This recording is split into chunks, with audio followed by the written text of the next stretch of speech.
अर्धरात्रि का समय हुआ, रोते रोते हुए भान खो बैठी, सिसकी निकलने लगी। सोचा ओहो यदि मेरी रोने की सिसकी निकल गई तो कृष्ण जग जाएगा और कृष्ण की नींद खराब हो जाएगी, इसलिए बाहर जाकर के थोड़ी देर रो लूं। पलंग से नीचे उतर आई,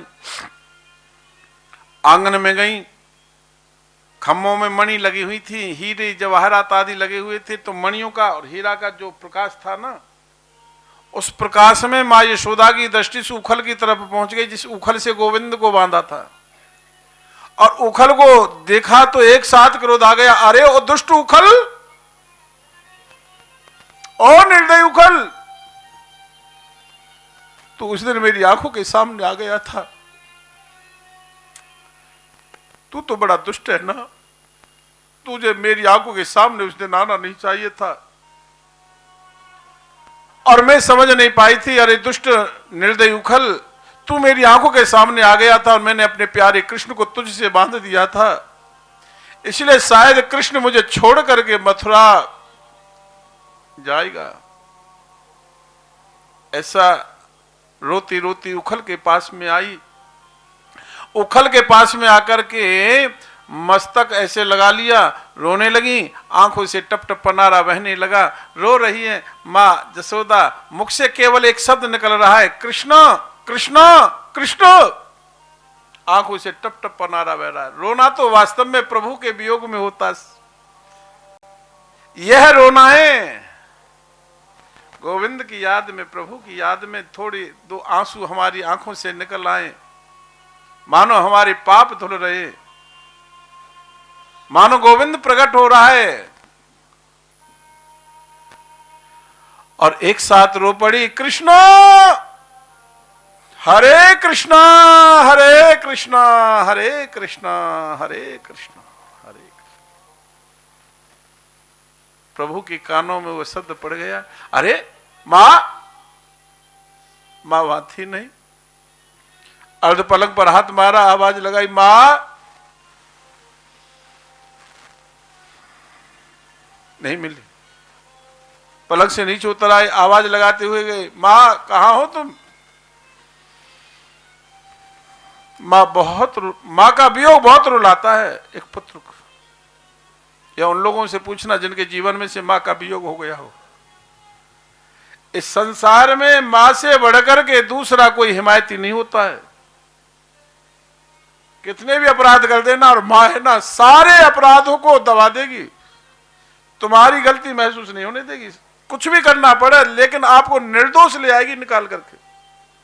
इतनी बड़ी हिमायत लेने वाली मां होती है। और मां के जाने के बाद में समझ लेना आज हमारा बहुत बड़ा कोई हिमायती विदा ले गया है। अब हमको अपने जीवन जीने की जो पद्धतियां बदल देनी चाहिए, क्योंकि अब कोई हिमायत लेने वाला नहीं होगा। अब तो स्वयं जो दोष किया है ना, अब कोई निर्दोष निकालने वाला नहीं है। ओह मां देखा, बाहर आए, मणियों के प्रकाश में देखा मां उखल से मस्तक लगा करके बैठी है राजा परीक्षित। मां के पास आए, मां ने दृष्टि उठा करके देखा तो मां की आंखें छलक आई, रो रही हैं, लाल लाल नेत्र हो रहे हैं, सूझ रही आंख। मां तू क्यों रो रही है। बेटा मैंने सुना है कल तुम मथुरा जाओगे। हाँ मां, बेटा मैं जीवित नहीं रहूंगी, तुम मथुरा मत जाना मुझे छोड़ करके। मां मैं आ जाऊंगा, घबरा मत, आ जाऊंगा।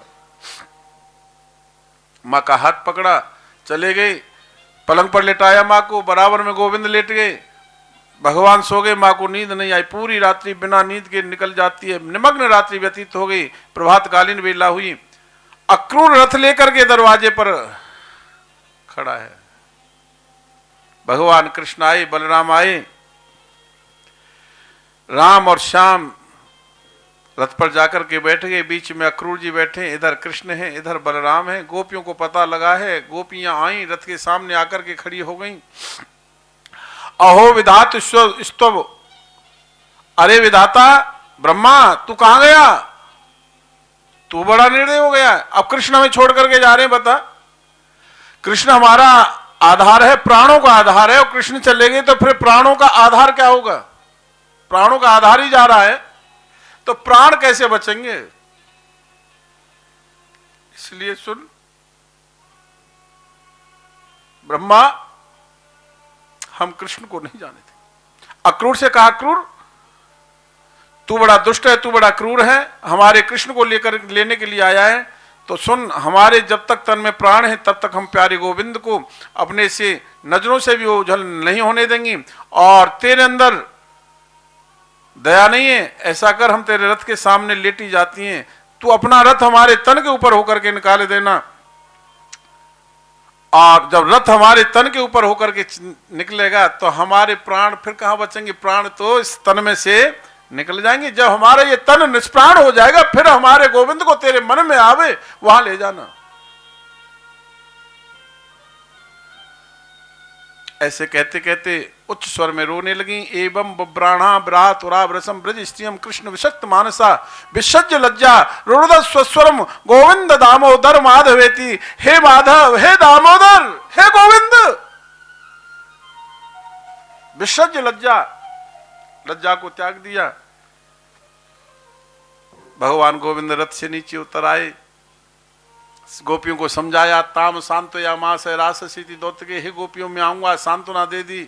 गोपियां खड़ी हो गई, रथ को जाने का रास्ता दे दिया, रथ चलने लगा। सब रोने लगे, आज वृंदा विपिन बिहारी हमें छोड़ करके जा रहे।